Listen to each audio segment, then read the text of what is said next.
ಮಕ್ಕಳೇ, ನಾನು ಈ ದಿನ ನಿಮಗೆ ಒಂದು ಪದವನ್ನು ಕೊಟ್ಟಾಗ ಅದನ್ನು ಬಿಡಿಸಿ ಬರೆದು ಅದರ ಸಂಧಿಯನ್ನು ಹೆಸರಿಸೋದು ಹೇಗೆ ಅನ್ನೋದನ್ನು ಹೇಳ್ಕೊಡ್ತೀನಿ. ಈ ವಿಡಿಯೋ ಬಹಳ ಬಹಳ ಮುಖ್ಯ. ನಿಮಗೆ ಪರೀಕ್ಷೆಯಲ್ಲಿ ಅಂಕಗಳನ್ನು ತಂದುಕೊಡುವಂತಹ ವಿಡಿಯೋ ಇದು. ಯಾಕೆ ಅಂದ್ರೆ ಯಾವುದೇ ಪರೀಕ್ಷೆಯಲ್ಲಿ ಗುಣಸಂಧಿ ಅಂದ್ರೆ ಏನು, ಆದೇಶ ಸಂಧಿ ಅಂದ್ರೆ ಏನು, ಲೋಪಸಂಧಿ ಅಂದ್ರೆ ಏನು ಅಂತ ಡೆಫಿನೇಷನ್ ಅಂತ ಎಲ್ಲೂ ಕೇಳೋದಿಲ್ಲ. ಎಲ್ಲಾ ಪರೀಕ್ಷೆಗಳಲ್ಲೂ ಏನ್ ಕೇಳ್ತಾರೆ, ಒಂದು ಪದವನ್ನು ಕೊಟ್ಟು ಬಿಡಿಸಿ ಬರೆದು ಸಂಧಿಯನ್ನು ಹೆಸರಿಸಿ ಅಂತ ಹೇಳ್ತಾರೆ. ಕಾಂಪಿಟೇಟಿವ್ ಎಕ್ಸಾಮ್ಸ್ ಅಲ್ಲಿನೂ ಅಷ್ಟೇ, ಒಂದು 100 ಮಾರ್ಕ್ ಕ್ವಶನ್ ಇತ್ತು ಅಂತಂದ್ರೆ 1-2 ಸಂಧಿಗಳಾದ್ರೂ ಇದ್ದೇ ಇರ್ತದೆ. ಸೊ ಅದರಿಂದ ಈ ವಿಡಿಯೋನ ನೀವು ಚೆನ್ನಾಗಿ ನೋಡಿ ಅರ್ಥ ಮಾಡ್ಕೊಂಡ್ಬಿಟ್ರೆ ಯಾವುದೇ ಪರೀಕ್ಷೆಯಲ್ಲಿ ನಿಮಗೆ 1 ಅಥವಾ 2 ಅಂಕ ನಿಮಗೆ ಗ್ಯಾರಂಟಿ ಬಂದೇ ಬರ್ತದೆ. ಆದ್ರೆ ನೀವು ಅದನ್ನ ಅರ್ಥ ಮಾಡ್ಕೋಬೇಕು. ಒಂದು ಪದ ಕೊಟ್ಟಾಗ ಅದನ್ನ ಅಲ್ಲಿ ಏನು ಸಂಧಿ ಕಾರ್ಯ ನಡೆದಿದೆ, ಯಾವ ಅಕ್ಷರ ಬಂದಿದೆ ಹೋಗಿದೆ ಏನು ಅನ್ನೋದನ್ನ ನೀವು ಅರ್ಥ ಮಾಡ್ಕೊಳ್ಬೇಕು. ಈಗ ಕನ್ನಡ ಮತ್ತು ಸಂಸ್ಕೃತ ಸಂಧಿಗಳೆಲ್ಲವನ್ನು ನಾನು ಈಗ ಈ ಬೋರ್ಡ್ ಮೇಲೆ ಬರೆದಿದ್ದೀನಿ. ಯಾವುದೇ ವ್ಯಾಖ್ಯೆ ಬರೆದಿಲ್ಲ. ಯಾವ ರೀತಿ ನೆನ್ಪಿಟ್ಕೋಬಹುದು, ಹೇಗೆ ಅರ್ಥ ಮಾಡ್ಕೊಳ್ಬಹುದು ಅನ್ನೋದನ್ನ ಬರೆದಿದ್ದೀನಿ.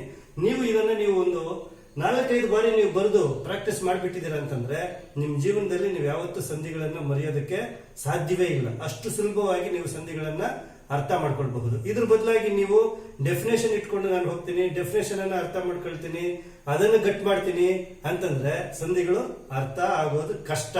ಆದ್ರಿಂದ ಇದು ಒಂದು ಸುಲಭವಾಗಿ ನೋಡಿ, ಈ ಬೋರ್ಡ್ ಮೇಲೆ ನಾನು ಎಲ್ಲಾ ಸಂಧಿಗಳನ್ನು ಅರ್ಥ ಮಾಡ್ಕೊಳ್ಳಿಕ್ಕೆ ಹೆಂಗ್ ಅನುಕೂಲ ಆಗುತ್ತೋ ಆ ರೀತಿ ಬರೆದಿದ್ದೀನಿ.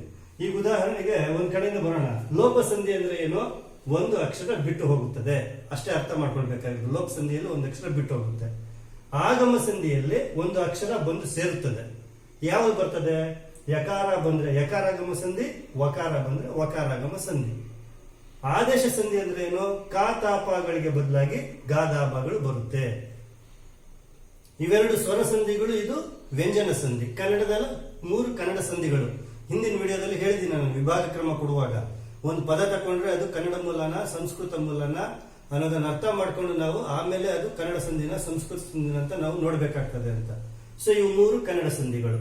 ಇನ್ನು ಸಂಸ್ಕೃತ ಸ್ವರ ಸಂಧಿಗಳಿಗೆ ಬಂದಾಗ ಸವರ್ಣ ದೀರ್ಘ ಸಂಧಿ ಅಂದ್ರೆ ನೋಡಿ, ಇದೊಂದು ಫಾರ್ಮುಲಾಸ್ 3 ಕಂಡೀಷನ್ಸ್ ಇದೆ ಸವರ್ಣ ದೀರ್ಘ ಸಂಧಿಗಳಿಗೆ. ಇದನ್ನ ಬರೆದು ಪ್ರಾಕ್ಟೀಸ್ ಮಾಡ್ಬೇಕು ನೀವು. ಅ ಸೇರಿ ಆ ಬರುತ್ತೆ, ಈ ಸೇರಿ ಈ ಬರುತ್ತೆ, ಉಕಾರದ ಮುಂದೆ ಉಕಾರ ಬಂದಾಗ ಊ ಬರುತ್ತೆ. ಅಂದ್ರೆ ಇಲ್ಲಿ ಆ ಈ ಊ ಇವು 3 ಬಂದ್ರೆ ಅದು ಸವರ್ಣ ದೀರ್ಘ ಸಂಧಿ. ನಾನು ಎಕ್ಸ್ಪ್ಲೈನ್ ಮಾಡಿದ್ದೀನಿ, ಮತ್ತೆ ಡೀಟೇಲ್ ಆಗಿ ಹೇಳಲಿಕ್ಕೆ ಹೋಗೋದಿಲ್ಲ. ಬರೀ ಒಂದು ರೂಲ್ಸ್ ಮಾತ್ರ ಇಲ್ಲಿ ಕೊಡ್ತಾ ಇದ್ದೀನಿ ಅರ್ಥ ಮಾಡ್ಕೊಳ್ಳಕ್ಕೆ. ಗುಣಸಂಧಿ ಅಂದಾಗ ನೋಡಿ, ಅಕಾರಗಳ ಮುಂದೆ ಈ ಕಾರಗಳು ಬಂದು ಏಕಾರ, ಅದೇ ಅಕಾರಗಳ ಮುಂದೆ ಉಕಾರಗಳು ಬಂದು ಓಕಾರ, ಅಕಾರಗಳ ಮುಂದೆ ರುಕಾರ ಬಂದು ಅರ್ಕಾರ ಬಂದ್ರೆ ಅದು ಗುಣಸಂಧಿ ಅಂತ. ಇಲ್ಲಿ ನೋಡಿ, ಎ ಓ ಅರ್ ಅಂದ್ರೆ ಸಂಧಿ ಕಾರ್ಯ ನಡೆದಾದ್ಮೇಲೆ ಆ ಈ ಊ ಬಂದ್ರೆ ಅದು ಸವರ್ಣ ದೀರ್ಘ ಸಂಧಿ, ಎ ಓ ಅರ್ ಬಂದ್ರೆ ಅದು ಗುಣಸಂಧಿ. ಹಾಗೆ ವೃದ್ಧಿ ಸಂಧಿಯಲ್ಲಿ ಅಕಾರಗಳಿಗೆ ಎ ಐಕಾರಗಳು ಬಂದು ಐಕಾರ, ಅಕಾರಗಳಿಗೆ ಓ ಔಕಾರಗಳು ಬಂದು ಔಕಾರ ಬಂದ್ರೆ ಅದು ವೃದ್ಧಿ ಸಂಧಿ. ಸೊ ಇಲ್ಲಿ ವೃದ್ಧಿಯಲ್ಲಿ ಏನು ಗುರುತು, ಐ ಮತ್ತು ಔ. ಸಂಧಿ ಆದ್ಮೇಲೆ ಐಕಾರ ಅಥವಾ ಔಕಾರ ಬಂದಿದೆ ಅಂದ್ರೆ ನಾವು ಅದನ್ನು ಸುಲಭವಾಗಿ ವೃದ್ಧಿ ಸಂಧಿ ಅಂತ ಗುರುತಿಸಬಹುದು. ಗುರುತಿಸೋದು ಹೇಗೆ ಅಂತ ಹೇಳ್ತಾ ಇದ್ದೀನಿ ನಾನು. ಎಣ್ ಸಂಧಿಯಲ್ಲಿ ಸ್ವರದ ಮುಂದೆ ಸ್ವರ ಬಂದು ಯಾ ಅಥವಾ ವ ಅಥವಾ ರ 3 ಬರ್ಲಿಕ್ಕೆ ಸಾಧ್ಯತೆ ಇದೆ. ಯಕಾರ ಬರಬಹುದು, ವಕಾರ ಬರಬಹುದು ಅಥವಾ ರಕಾರ ಬರಬಹುದು. ಸೊ ಹೀಗೆ ಯ ವ ರಾಗಳೇನಾದ್ರೂ ಬಂದ್ರೆ ಅದು ಎಣ್ ಸಂಧಿ. ಇವು 4 ಸಂಸ್ಕೃತ ಸ್ವರ ಸಂಧಿಗಳು: ಸವರ್ಣ ದೀರ್ಘ ಸಂಧಿ, ಗುಣಸಂಧಿ, ವೃದ್ಧಿ ಸಂಧಿ ಮತ್ತು ಎಣ್ ಸಂಧಿ. ಜಸ್ತ್ವ ಸಂಧಿಗೆ ಕ ಚ ಟಾತಾಪಗಳಿಗೆ ಗಾಜಾಡಾದಾಪಗಳು ಬರ್ತದೆ, ಇದು ವ್ಯಂಜನ ಸಂಧಿ. ಹಿಂದಿನ ವಿಡಿಯೋದಲ್ಲಿ ಎಕ್ಸ್ಪ್ಲೈನ್ ಮಾಡಿದ್ದೀನಿ. ಶ್ಚುತ್ವ ಸಂಧಿಗೆ ಸ ಪ್ಲಸ್ ಶ ಸೇರಿ ಶಕಾರ ಅಥವಾ ಚವರ್ಗ ಬರ್ತದೆ. ಅಲ್ಲೇ ನಾವು ಎಕ್ಸ್ಪ್ಲೈನ್ ನೋಡ್ಕೋಬೇಕು. ಶ್ಚು ಅಂದ್ರೆ ಶಕಾರ ಅಥವಾ ಚವರ್ಗ, ಷ್ಟುತ್ವ ಅಂದ್ರೆ ಶಕಾರ ಅಥವಾ ಟವರ್ಗ ಬಂದ್ರೆ ಅದು ಷ್ಟುತ್ವ ಸಂಧಿ. ಹಾಗೆ ಅನುನಾಸಿಕ ಸಂಧಿಯಲ್ಲಿ ಅನುನಾಸಿಕ ಅಕ್ಷರಗಳು ಬರ್ತದೆ. ಕ ಇದ್ರೆ ಞ, ಚ ಇದ್ರೆ ಞ, ತ ಇದ್ರೆ ಣ, ತಾಗೆ ನ, ಪಾಗೆ ಮ. ಅನುನಾಸಿಕ ಅಕ್ಷರಗಳು ಗೊತ್ತಿದೆ 5. ಈ 5 ಅನುನಾಸಿಕ ಅಕ್ಷರಗಳು ಸಂಧಿ ಕಾರ್ಯ ನಡೆದಾಗ ಬಂದ್ರೆ ಅದು ಸವರ್ಣ ದೀರ್ಘ ಸಂಧಿ. ಸೊ ಇಷ್ಟನ್ನ ನೀವು ನಿಧಾನವಾಗಿ ನೀವು ವಿಡಿಯೋ ಪಾಸ್ ಮಾಡಿಕೊಂಡು ನೋಡಿ ಬರ್ಕೊಳ್ಳಿ. ಎಲ್ಲಾ ಸಂಧಿಗಳು ಇದರಲ್ಲೇ ಇದೆ. ಇದನ್ನ ನೀವು ಚೆನ್ನಾಗಿ ಬರೆದು ಪ್ರಾಕ್ಟೀಸ್ ಮಾಡಿದ್ರೆ 100% ಗ್ಯಾರಂಟಿ ಕೊಡ್ತೀನಿ. ಯಾವುದೇ ಸಂಧಿಯನ್ನು ನೀವು ಮಿಸ್ ಮಾಡೋದಕ್ಕೆ ಸಾಧ್ಯನೇ ಇಲ್ಲ. ಪರೀಕ್ಷೆಯಲ್ಲಿ ನಿಮಗೆ ಅಂಕಗಳು ಬಂದೇ ಬರ್ತದೆ.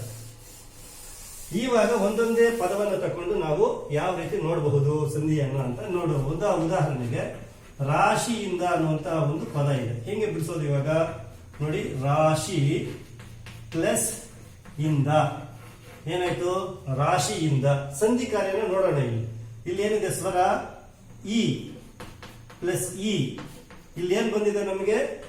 ಯಕಾರ ಬಂದಿದೆ ನೋಡಿ. ಈಗ ನೀವು ನೋಡಬೇಕು ಈ ಕಂಡೀಷನ್ಸ್ ಅಲ್ಲಿ ಯಾವ ಸಂಧಿ ಸೇರುತ್ತೆ. ಇಲ್ಲಿ ಏನಾಗಿದೆ? ಒಂದು ಅಕ್ಷರ ಬಂದಿದೆ. ಯಾವ ಸಂಧಿಯಲ್ಲಿಗೆ? ಅದು ಆಗಮ ಸಂಧಿ. ಯಾಕೆ? ಯಕಾರ ಬಂದಿದೆ. ಯಕಾರ ಬಂದಿರೋದ್ರಿಂದ ಅದು ಯಕಾರಾಗಮ ಸಂಧಿ. ಗೊತ್ತಾಯ್ತಾ? ಇನ್ನೊಂದು ಉದಾಹರಣೆನ ನೋಡೋಣ. ಅಳುತ್ತಿದ್ದಾಳೆ ಪದ ಹೆಂಗೆ ಬಿಡಿಸ್ತೀರಿ ನೀವು? ಅಳುತ್ತ ಪ್ಲಸ್ ಇದ್ದಾಳೆ. ಸೊ ಇದು ಏನಾಯ್ತು? ಅಳುತ್ತಿದ್ದಾಳೆ. ನೋಡಿ ಇವಾಗ ಇಲ್ಲೇನಿದೆ? ಸ್ವರ ಅ ಪ್ಲಸ್ ಇ. ಇಲ್ಲೇನಾಗಿದೆ? ಇ ಆಗಿದೆ. ಅಳುತ್ತಿದ್ದಾಳೆ. ಇದು ಸಂಧಿ ಕಾರ್ಯ. ಸೊ ಇದನ್ನು ಯಾವ ಸಂಧಿಗೆ ಸೇರಿಸಬಹುದು ನಾವು? ಇಲ್ಲಿ ಏನಾಗಿದೆ? ಒಂದು ಸ್ವರ ಬಿಟ್ಟು ಹೋಗಿದೆ. ಯಾವುದು ಸ್ವರ ಬಿಟ್ಟು ಹೋಗಿರೋದು? ಆ ಎನ್ನುವಂತಹ ಸ್ವರ ಬಿಟ್ಟು ಹೋಗಿದೆ. ಸೊ ಬಿಟ್ಟು ಹೋಗಿರೋದ್ರಿಂದ ಅದು ಯಾವ ಸಂಧಿ? ಅಕಾರ ಲೋಪ ಸಂಧಿ. ಲೋಪ ಸಂಧಿನೇ. ಯಾವುದು ಲೋಪ ಆಗಿದೆ? ಈ ಅಕಾರ ಅನ್ನೋದು ಲೋಪ ಆಗಿದೆ. ಅಳುತ್ತಾ ಇದ್ದಾಳೆ ಅಂದಾಗ, ಅಳುತ್ತಿದ್ದಾಳೆ ಅಂದಾಗ ಈ ಇದೆ, ಆ ಹೋಗ್ಬಿಟ್ಟಿದೆ. ಆದ್ರಿಂದ ಇದು ಅಕಾರ ಲೋಪ ಸಂಧಿ. ಹಾಗೆ ಇನ್ನೂ ಒಂದು ಉದಾಹರಣೆ ತಕೊಳ್ಳೋಣ. ತನಗಾದ. ನೋಡಿ ಉದಾಹರಣೆಗೆ ತನಗೆ ಪ್ಲಸ್ ಆದ. ಏನಾಯ್ತು? ತನಗಾದ. ಇದೆಲ್ಲ ನಾನು 7ನೇ ತರಗತಿಯಲ್ಲಿರುವಂತಹ ಪಾಠ, ಮೊದಲನೆಯ ಗದ್ಯ, ಅದರಲ್ಲಿರುವಂತಹ ಪದಗಳನ್ನೇ ನಾನು ಆಯ್ಕೆ ಮಾಡ್ಕೊಂಡಿದ್ದೀನಿ. ಬೇರೆ ಎಲ್ಲೆಲ್ಲೂ ಹುಡುಕಕ್ಕೆ ಹೋಗಿಲ್ಲ. ಟೆಕ್ಸ್ಟ್ ಬುಕ್ ಅಲ್ಲಿರುವಂತಹ ಪದಗಳನ್ನೇ ನಾನು ತಗೊಂಡಿದ್ದೀನಿ. ಇಲ್ಲಿ ಯಾವ ಸ್ವರ ಇದೆ? ಎ. ಇಲ್ಲಿ ಆ. ಇಲ್ಲೇನು ಉಳ್ಕೊಂಡಿದೆ? ಆ. ಈಗ ನೀವೇ ಇದನ್ನ ಹೇಳಬೇಕು ಏನಾಗಿದೆ ಅಂತ. ತನಗೆ ಯಕಾರ ಇದೆ, ಇಲ್ಲಿ ಆಕಾರ ಇದೆ, ಇಲ್ಲಿ ಆಕಾರ ಉಳ್ಕೊಂಡಿದೆ. ಏನಾಗಿದೆ? ಒಂದು ಅಕ್ಷರ ಬಿಟ್ಟು ಹೋಗಿದೆ. ಯಾವ ಬಿಟ್ಟು ಹೋಗಿದೆ? ಎ ಅನ್ನುವಂತಹ ಅಕ್ಷರ ಲೋಪ ಆಗಿದೆ. ಆದ್ರಿಂದ ಇದು ಲೋಪ ಸಂಧಿ. ಅರ್ಥ ಆಯ್ತಾ? ವಕಾರಾಗಮಕ್ಕೆ ಒಂದು ಉದಾಹರಣೆ ಕೊಡಿ ನೋಡೋಣ. ನೋಡಿ, ಮನೆ ಪ್ಲಸ್ ಅನ್ನೋದು ಯಕಾರಾಗಮ ಆಯಿತು. ವಕಾರಾಗಮಕ್ಕೆ ಯಾವ್ದು ಕೊಡ್ತೀರಿ? ಹೂವನ್ನು. ಹೂ ಪ್ಲಸ್ ಅನ್ನು. ಹೂವನ್ನು.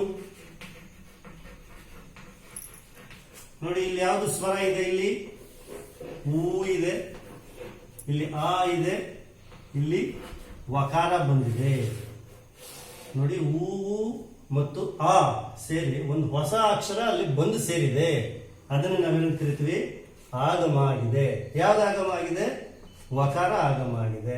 ಆದ್ರಿಂದ ಹೂವನ್ನು ಬಿಡಿಸಿ ಬರೀರಿ ಅಂದಾಗ ಹೂ ಪ್ಲಸ್ ಅನ್ನು, ಹೂವನ್ನು, ಅದು ವಕಾರಾಗಮ ಸಂಧಿ. ಅರ್ಥ ಆಯ್ತಾ? ಹಾಡ್ಗತೆ ಅನ್ನುವಂತ ಒಂದು ಪದನ ಬಿಡಿಸೋಣ. ಇದು ಪಾಠದಲ್ಲಿದೆ. ಹೇಗೆ ಬಿಡಿಸ್ತೀರಿ?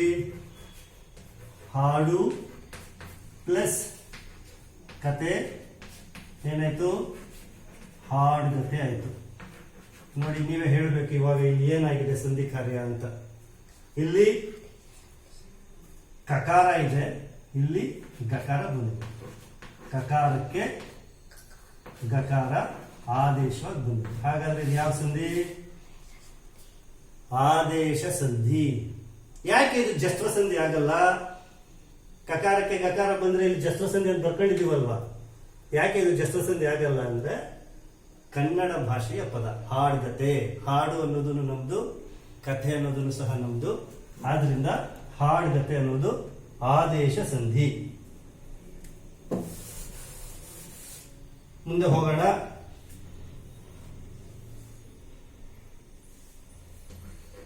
ಬೆಟ್ಟ ಪ್ಲಸ್ ತಾವರೆ, ಬೆಟ್ಟದಾವರೆ. ನೋಡಿ ಇಲ್ಲಿ ಏನಾಗಿದೆ, ಇಲ್ಲಿ ತಕಾರ ಇದೆ, ಇಲ್ಲಿ ದಕಾರ ಬಂದಿದೆ. ಸೊ ಇಲ್ಲಿ ನಾವಿಲ್ಲಿ ಬರ್ದಿದ್ದೀವಿ ಆದೇಶ ಸಂಧಿಯಲ್ಲಿ ಕ ತಾಪಗಳಿಗೆ ಬದಲಾಗಿ ಗಾದಾಬಗಳು ಬರುತ್ತವೆ. ಸೊ ಅದರಿಂದ ತಕಾರಕ್ಕೆ ದಕಾರ ಬಂದಿದೆ. ಹಾಗೆ ಕಣ್ಪನಿ ಹೆಂಗ್ ಬಿಡಿಸ್ತೀರಿ? ಕಂಬನಿಯನ್ನ ಕಣ್ ಪ್ಲಸ್ ಪನಿ ಏನಾಯ್ತು? ಕಂಬನಿ. ಸೊ ಇಲ್ಲಿ ಪಕಾರಕ್ಕೆ ಬಕಾರ ಬಂದಿದೆ. ಸೊ ಇದು ಆದೇಶ ಸಂಧಿ. ಅರ್ಥ ಆಗ್ತಾ ಇದೆಯಾ? ನೆಕ್ಸ್ಟ್ ವಿದ್ಯಾಭ್ಯಾಸ ತಗೊಳ್ಳೋಣ. ಹೇಗೆ ಬಿಡಿಸ್ತೀರಿ ವಿದ್ಯಾಭ್ಯಾಸವನ್ನ? ವಿದ್ಯಾ ಪ್ಲಸ್ ಅಭ್ಯಾಸ ಏನಾಯ್ತು? ವಿದ್ಯಾಭ್ಯಾಸ. ಇಲ್ಲಿ ಏನಿದೆ ಸ್ವರ? ಆ ಇದೆ. ಇಲ್ಲಿ ಅ ಇದೆ. ಇಲ್ಲಿ ಏನ್ ಬಂದಿದೆ? ಆ ಬಂದಿದೆ. ಯಾವ ಸಂಧಿ? ಇಲ್ಲಿ ನೋಡ್ಬೇಕು ಇವಾಗ. ನೋಡಿ, ಆಕಾರಗಳ ಮುಂದೆ ಅ ಪ್ಲಸ್ ಆ ಸೇರಿ ಆಕಾರ ಬಂದಿದೆ. ಬಹಳ ಸುಲಭ ಇದನ್ನು ಗುರ್ಸೋದು. ಇದು ಸವರ್ಣ ದೀರ್ಘ ಸಂಧಿ. ಹಾಗೆ ಗಿರೀಶ ತಗೊಳ್ಳೋಣ. ನೀವೇ ಬಿಡಿಸಿ. ಗಿರಿ ಪ್ಲಸ್ ಈಶ ಏನಾಯ್ತು? ಗಿರೀಶ ಆಯ್ತು. ಇಲ್ಲಿ ಯಾವ್ದಿದೆ ಸ್ವರ? ಇ. ಇಲ್ಲಿ ಯಾವ್ದಿದೆ ಸ್ವರ? ಈ. ಇಲ್ಲಿ ಯಾವ್ದು ಬಂದಿದೆ? ಈ ಬಂದಿದೆ. ಹಾಗಾಗಿ ಇದು ಈ ಕಂಡೀಷನ್ ಗೆ ಅಪ್ಲೈ ಆಗ್ತದೆ. ನೋಡಿ, ಸವರ್ಣ ದೀರ್ಘ ಸಂಧಿ. ದೀರ್ಘ ಬಂದಿದೆ. ಇದಕ್ಕೆ ಗುರ್ತೇನಪ್ಪ ಅಂದ್ರೆ ಆ ಈ ಊ ಬಂದ್ರೆ ಸವರ್ಣ ದೀರ್ಘ ಸಂಧಿ. ಇನ್ನ ಒಂದು ಉದಾಹರಣೆ ತಕೊಳ್ಳೋಣ. ಸುರೇಂದ್ರ. ಹೆಂಗ್ ಬಿಡಿಸ್ತೀರಿ ಸುರೇಂದ್ರ ಪದನ?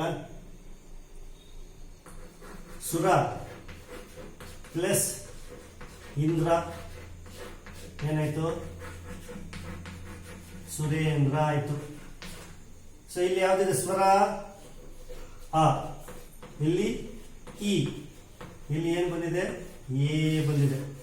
ನೋಡಿ ಈ ಚಾರ್ಟ್ ಅನ್ನು ನೋಡಿ ನೀವು. ಅಕಾರದ ಮುಂದೆ ಈ ಕಾರಗಳು ಬಂದು ಏಕಾರ ಬಂದಿದೆ. ಸೊ ಅಲ್ಲಿಗೆ ಇದು ಯಾವ ಸಂಧಿ? ಗುಣಸಂಧಿ. ಗುಣಸಂಧಿಗೆ ಏನಪ್ಪಾ ಅಂತಂದ್ರೆ ಏಕಾರ ಬರಬೇಕು, ಓಕಾರ ಬರಬೇಕು, ಅಥವಾ ಅರ್ಕಾರ ಬರಬೇಕು. ನೀವು ಇದನ್ನು ಬರ್ಕೊಳ್ತಾ ಹೋಗ್ಬೇಕು. ನಿಧಾನವಾಗಿ ನೋಡಿ ಬರ್ಕೋಬೇಕು. ಸಪ್ತರ್ಷಿ ಪದ ಕೊಡ್ತಾರೆ. ಹೆಂಗೆ ಬಿಡಿಸ್ತೀರಿ ಸಪ್ತರ್ಷಿನ? ಸಪ್ತ ಪ್ಲಸ್ ಋಷಿ ಏನಾಯ್ತು? ಸಪ್ತರ್ಷಿ ಆಯ್ತು. ನೋಡಿ ಇಲ್ಲಿ ಆ ಇದೆ ಸ್ವರ, ಇಲ್ಲಿ ರು ಇದೆ, ಇಲ್ಲಿ ಅರ್ಕಾರ ಬಂದಿದೆ. ನೋಡಿ ಮಹರ್ಷಿ, ದೇವರ್ಷಿ ಈ ಎಲ್ಲಾನು ಸಹ ಇದೇ ಜಾತಿಗೆ ಸೇರ್ತದೆ. ಏಕಾರ ಅರ್ಕಾರಕ್ಕೆ ಹೇಳಿದೆ. ಓಕಾರ ಬರೋದು ನೀವೇ ಹೇಳಿ. ಸಾಕಷ್ಟು ಉದಾಹರಣೆಗಳಿದ್ದಾವೆ. ಶುಭೋದಯ, ಅರುಣೋದಯ, ಸೂರ್ಯೋದಯ, ಚಂದ್ರೋದಯ, ನವೋದಯ, ನವೋಲ್ಲಾಸ ಇವೆಲ್ಲವೂ ಸಹ ಈ ಕಂಡೀಷನ್ ಓಕಾರ ಬರ್ತದೆ. ಒಂದು ಉದಾಹರಣೆ ತಗೊಂಡ್ಬಿಡೋಣ. ನವೋಲ್ಲಾಸ ಹೆಂಗ್ ಬಿಡಿಸ್ತೀರಿ? ನವ ಪ್ಲಸ್ ಉಲ್ಲಾಸ ಏನಾಯ್ತು? ನವೋಲ್ಲಾಸ. ಸೊ ಇಲ್ಲೇನಿದೆ ಸ್ವರ? ಅ ಪ್ಲಸ್ ಉ. ಇಲ್ಲೇನ್ ಬಂದಿದೆ? ಓ. ನೋಡಿ, ಅ ಪ್ಲಸ್ ಉ ಓಕಾರ ಬಂದಿದೆ. ಸೊ ಇದು ಈ ತರ ಎ ಓ ಅರ್ ಕಾಣಿಸ್ತು ಅಂತಂದ್ರೆ ನೀವು ಅದನ್ನ ಗುಣಸಂಧಿ ಅಂತ ಭಾವಿಸಬೇಕು.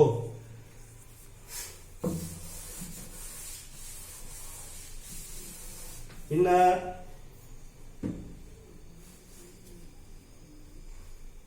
ಚಿನ್ಮಯ ಪದ ಬಿಡಿಸಿ. ಚಿನ್ಮಯ ಚಿತ್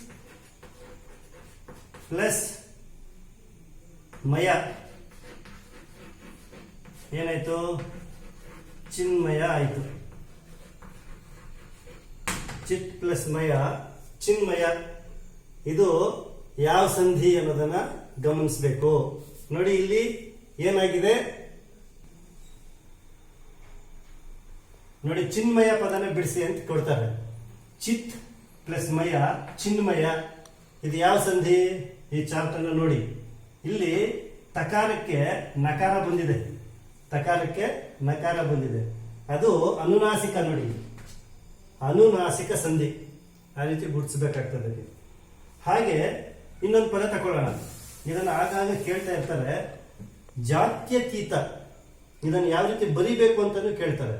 ಕೆಲವರು ಜಾತ್ಯತೀತ ಅಂತಾರೆ, ಅದು ತಪ್ಪು. ಜಾತ್ಯತೀತ ಹೇಗೆ ಬಿಡಿಸಿ ಬರೆಯೋದು? ಜಾತಿ ಪ್ಲಸ್ ಅತೀತ ಏನಾಯ್ತು? ಜಾತ್ಯತೀತ. ಜಾತ್ಯತೀತ ರಾಷ್ಟ್ರ ಅಲ್ಲ. ಬಹಳ ಏನ್ ಹೇಳ್ತಾರೆ ಯಾವಾಗಲೂ ಮಾತಾಡುವಾಗ, ಭಾರತ ಒಂದು ಜಾತ್ಯತೀತ ರಾಷ್ಟ್ರ ಅಂತಾರೆ. ಜಾತ್ಯತೀತ ಅಲ್ಲ, ಜಾತ್ಯತೀತ. ಸೊ ಇಲ್ಲಿ ನೋಡಿ, ಇಲ್ಲಿ ಸ್ವರ ಇ, ಇಲ್ಲಿ ಆ, ಇಲ್ಲಿ ಏನ್ ಬಂದಿದೆ? ಯಕಾರ. ಈಗ ನೀವೇ ಈ ಚಾರ್ಟ್ ಅನ್ನು ನೋಡಿ ಹೇಳಬೇಕು ಇದು ಯಾವ ಸಂಧಿ ಅಂತ. ಯಕಾರ ಬಂದಿದೆ, ಎಲ್ಲಿ ಯಕಾರ ಬಂದಿದೆ? ಎಣ್ ಸಂಧಿ. ನೋಡಿ, ಸ್ವರದ ಮುಂದೆ ಸ್ವರ ಬಂದು ಯಕಾರ ಬಂದಿದೆ, ಆದ್ರಿಂದ ಅದು ಎಣ್ ಸಂಧಿ. ಇದಕ್ಕೆ ಪ್ರತ್ಯುಪಕಾರ ಇದೇ ರೀತಿ ಬಿಡಿಸ್ಕೋಬಹುದು, ಅತ್ಯಂತ ಇದೇ ರೀತಿ ಬಿಡಿಸ್ಕೋಬಹುದು. ಅತಿ ಪ್ಲಸ್ ಅಂತ ಅತ್ಯಂತ, ಪ್ರತಿ ಪ್ಲಸ್ ಉಪಕಾರ ಪ್ರತ್ಯುಪಕಾರ, ಅತಿ ಪ್ಲಸ್ ಉನ್ನತ ಅತ್ಯುನ್ನತ, ಇವೆಲ್ಲವೂ ಸಹ ಇದೇ ಕಂಡೀಷನ್ ಮೇಲೆ ಎಣ್ ಸಂಧಿ ಆಗುತ್ತೆ. ಹಾಗೆ ಆಗಾಗ ಬಹಳ ಸಲ ಕನ್ಫ್ಯೂಸ್ ಮಾಡಲಿಕ್ಕೆ ಕೇಳಿದಂತಹ ಪ್ರಶ್ನೆ ಪಿತ್ರಾರ್ಜಿತ. ನಾನು ಹಿಂದಿನ ವಿಡಿಯೋದಲ್ಲಿ ಇದನ್ನು ಹೇಳಿದ್ದೀನಿ, ಇದನ್ನು ನೀವು ಬಿಡಿಸಬೇಕು. ಪಿತ್ರಾರ್ಜಿತ ಹೇಗೆ ಬಿಡಿಸ್ತೀರಿ?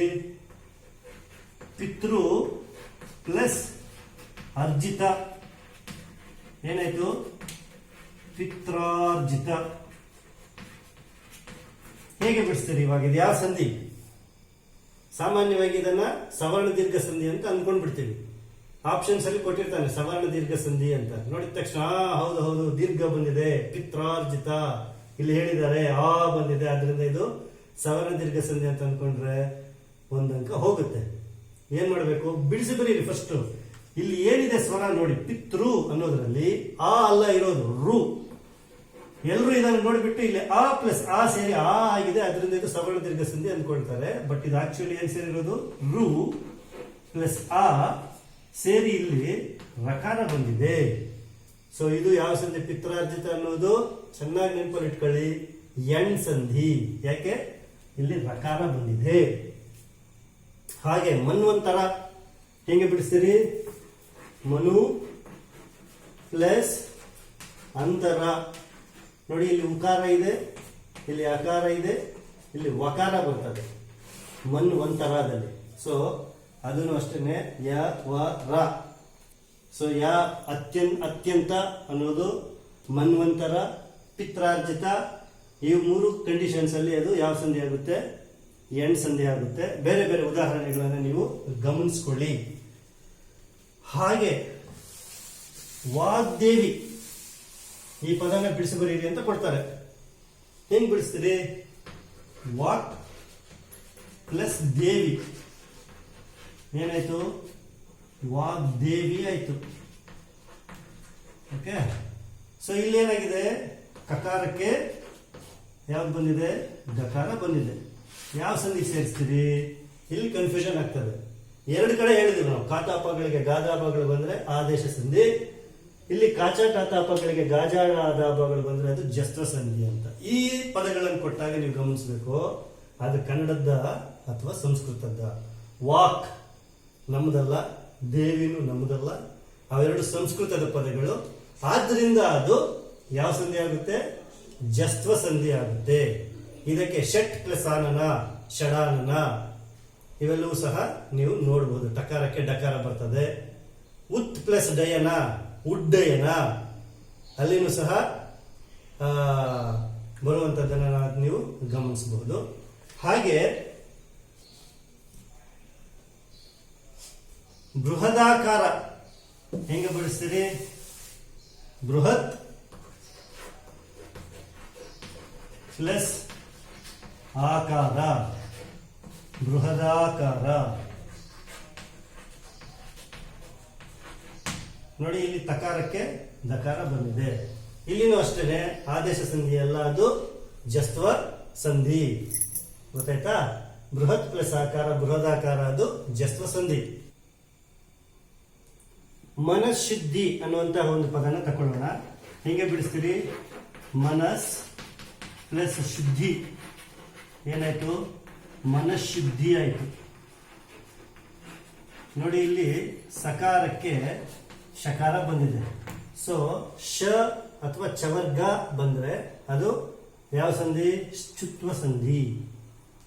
ಸರಿನಾ? ಹಾಗೆ ಉಡ್ಡಯನ ಅಂತ ಹೇಳಿದೆ ಆವಾಗಲೇ. ಇದನ್ನು ಹೆಂಗ್ ಬರೆಸ್ತೀರಿ ನೀವು? ಉತ್ ಪ್ಲಸ್ ಡಯನ, ಉಡ್ಡಯನ. ನೋಡಿ ಇಲ್ಲಿ ತವರ್ಗ ಇದೆ, ಇಲ್ಲಿ ತವರ್ಗ ಬಂದಿದೆ. ತವರ್ಗದ ಮುಂದೆ ಟವರ್ಗ ಬಂದು ಇಲ್ಲಿ ಟವರ್ಗ ಬಂದಿದೆ. ಸೊ ಇದು ಷ್ಟುತ್ವ ಸಂಧಿ. ಇವೆರಡನ್ನು ನೀವು ಸ್ವಲ್ಪ ಗಮನಿಸ್ಕೋಬೇಕು. ಶ್ಚುತ್ವ ಮತ್ತು ಷ್ಟುತ್ವ. ಇಲ್ಲಿ ಶ ಮತ್ತು ಚವರ್ಗ ಬಂದ್ರೆ ಶ್ಚುತ್ವ ಸಂಧಿ, ಶ ಮತ್ತು ಟವರ್ಗ ಬಂದ್ರೆ ಅದು ಷ್ಟುತ್ವ ಸಂಧಿ. ಸರಿನಾ? ಸೊ ಹಾಗೆ ಅನುನಾಸಿಕ ಅಕ್ಷರಗಳು ಬಂದ್ರೆ ಅದು ಅನುನಾಸಿಕ ಸಂಧಿ.